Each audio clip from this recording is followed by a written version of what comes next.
آپ نے ملک کے سب سے بڑے لیڈر کو جیل میں ڈال دیا. آپ کی انا کو تسکین مل گئی. وہ اتنا بڑا آدمی ہے, وہ سیاست دان نہیں ہے, وہ لیڈر ہے.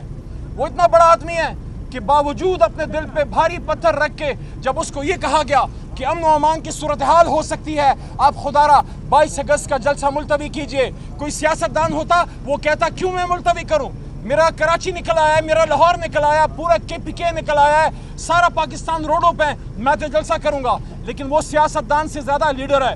اس نے مناسب جانا کہ اگر امن و امان کی بات ہے تو میں اپنی انا سے زیادہ پاکستان کو ترجیح دیتا ہوں. عمران خان صاحب نے جلسہ کینسل کیا, عارضی طور پہ ملتوی کیا, حالانکہ جس دن اسی جگہ پہ محترم ہمارے بہت ہی سینئر لیڈرشپ کے بیرسٹر گور صاحب اور ہمارے اعظم سواتی صاحب یہاں گفتگو فرما رہے تھے, اسی وقت میرے دائیں ہاتھ پہ ہمارے بڑے بھائی اسلام آباد سے جیتے ہوئے فارم 45 کے MNA شعیب شاہین صاحب ہائی کورٹ میں تھے, وہ وہاں پہ عدالت میں کھڑے تھے, ہمارا پورا انتظام موجود تھا. ہمارا وزیر اعلیٰ خیبر پختونخوا سر پہ کفن باندھ کے نکلا تھا. آپ مجھے بتائیے, جب آپ ایک صوبے کے وزیر اعلیٰ کو سر پہ کفن باندھنے پہ مجبور کرتے ہیں, آپ جمہوریت کو کس طرف لے جا رہے ہیں؟ ایک جلسہ ہو جاتا, بات ختم ہو جاتی. اور اب 8 ستمبر کے جلسے کے لیے آپ کو بعد میں تفصیل سے شعیب بھائی بھی بتائیں گے. خان صاحب نے آج کہا ہے قوم تیاری رکھے, 8 ستمبر کا جلسہ ہم پرامن انشاءاللہ اسلام آباد کی تاریخ کا سب سے بڑا جلسہ کرنے جا رہے ہیں. پوری پاکستانی قوم کو درخواست ہے کہ آپ نے نکلنا ہے اسلام آباد, راولپنڈی آپ نے نکلنا ہے, خیبر پختونخوا پہلے ہی تیار ہے, اور لاہور گجرانوالہ سب نے انشاءاللہ آنا ہے. ایک پرامن جلسہ ہم نے کر کے دکھانا ہے اور بتانا ہے کہ عمران خان صاحب آپ اگر جیل میں ہیں تو باہر ہر ایک شخص, آپ کا ہر ورکر عمران خان ہے. انشاءاللہ 8 ستمبر کے جلسے کو ہم نے کامیاب کرنا ہے. اور چلتے چلتے یہ بھی بتا دوں, ہم اس وقت جوائنٹ سیشن کی باتیں سن رہے ہیں.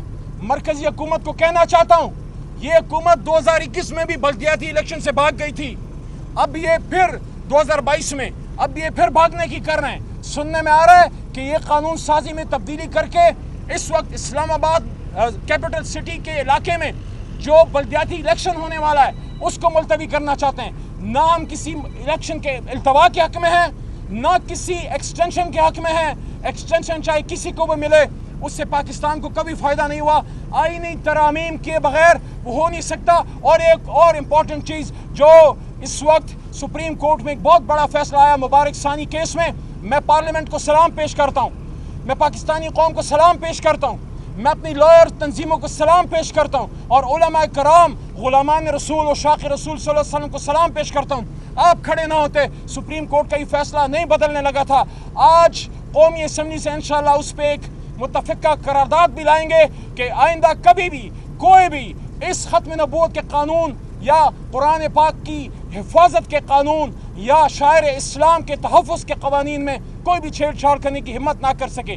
عمران خان صاحب کا کیس چل رہا ہے اور ہم اپنے رب سے پر امید ہیں کہ انشاءاللہ عمران خان صاحب کی جلد رہائی ہوگی اور یہ غلط کیسز ختم ہوں گے.